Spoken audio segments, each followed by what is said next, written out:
He is a true God. Hallelujah. God, you are God. All by yourself. All by yourself.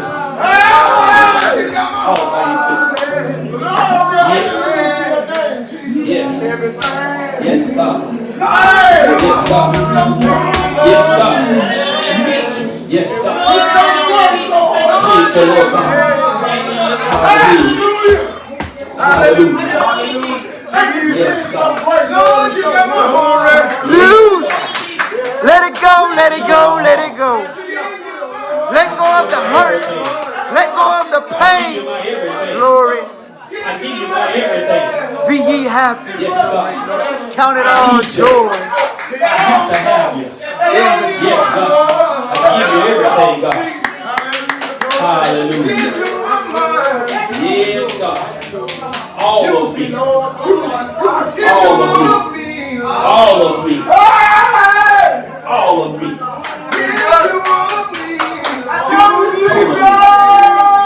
Yes, God. Yes, God. Thank you, Lord. Thank you, Lord God. Have your way, Lord.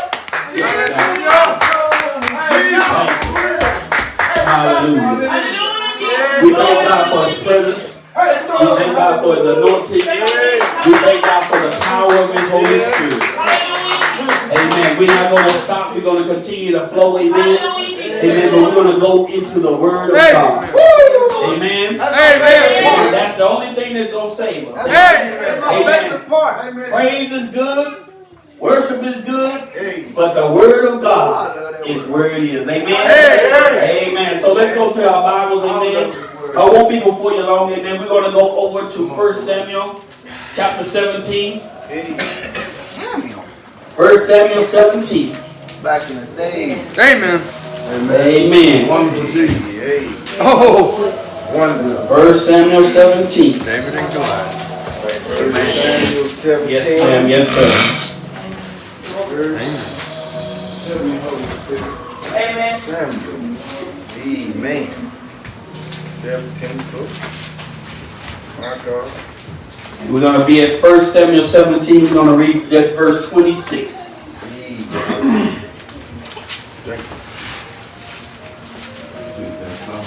Verse what? 1 Samuel 17, verse 26. Amen. Amen. Amen. Amen. Thank you, Lord. Amen. And the word of the Lord readeth thus. And David spake to the men that stood by him, saying, What shall be done to the man that killeth this Philistine, and taketh away the reproach from Israel? For who is this uncircumcised Philistine, that he should defy the armies of the living God? Amen? Amen. Amen. We thank God for His word. Amen. You may be seated. Amen. We're going to talk from two angles on tonight.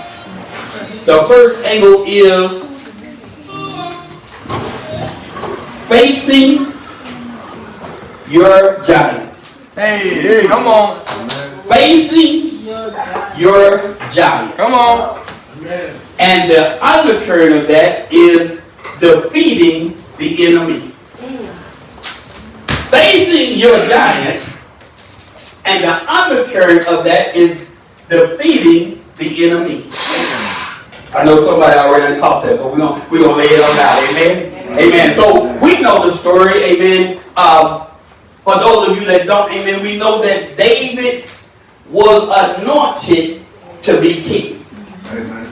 But before he was anointed to be king, he had a job that nobody wanted.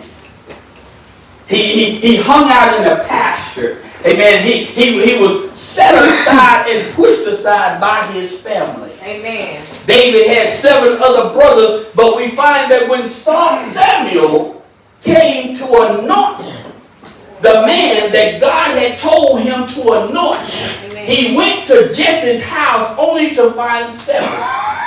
And we say that the number 7 is the number of completion.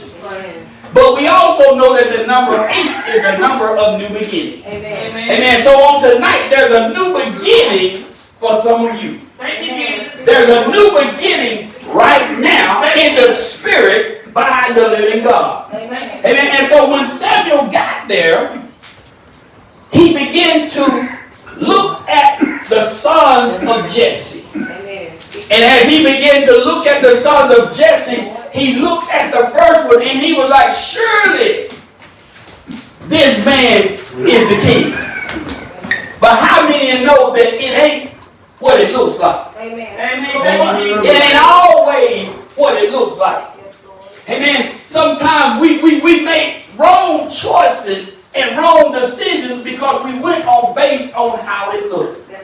Amen. We've chosen the wrong people in our lives and we've chosen the wrong situations and circumstances because we went on how it looked. Amen. But now we find that Samuel, he didn't miss God because we know Samuel is a prophet of God.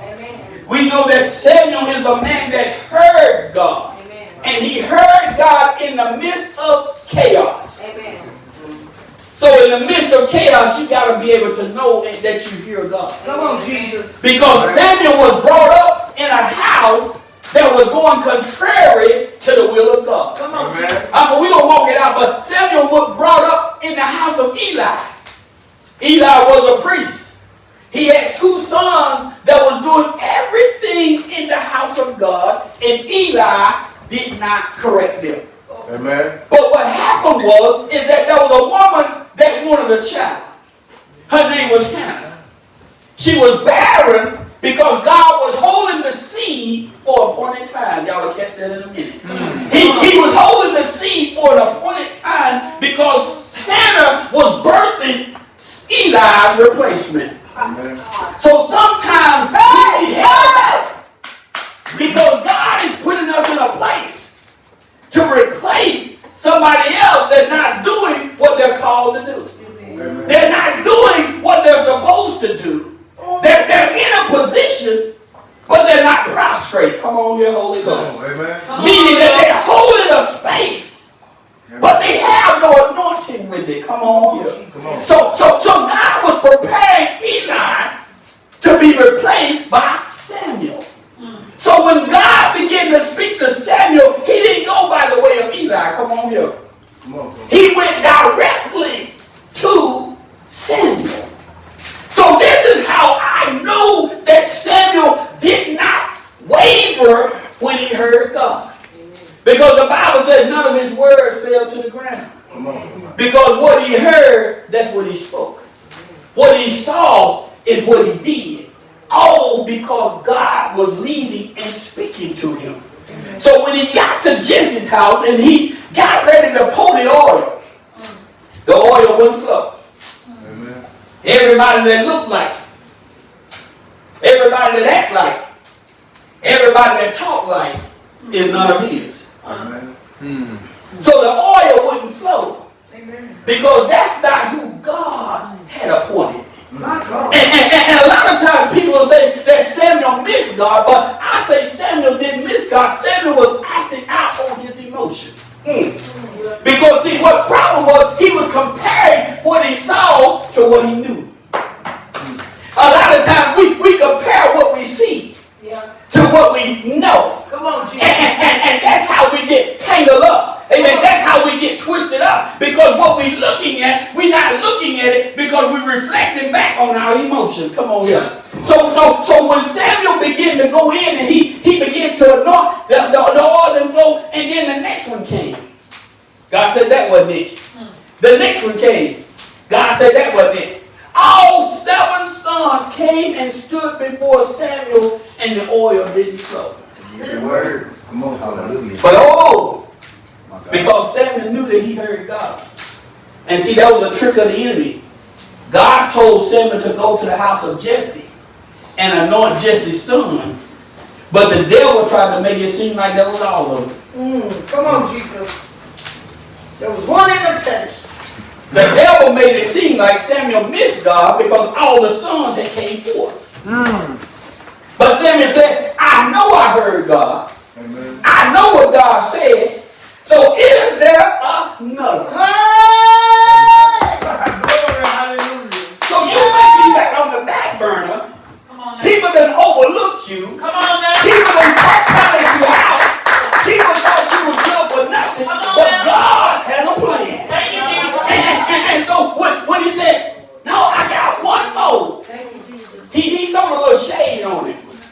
know, because he wasn't built like the rest of them. Amen. You know, he wasn't qualified to go to the army and make a name for the family. He wasn't qualified to stand in stature and be all that his daddy thought he was going to be. He was the runt of the family.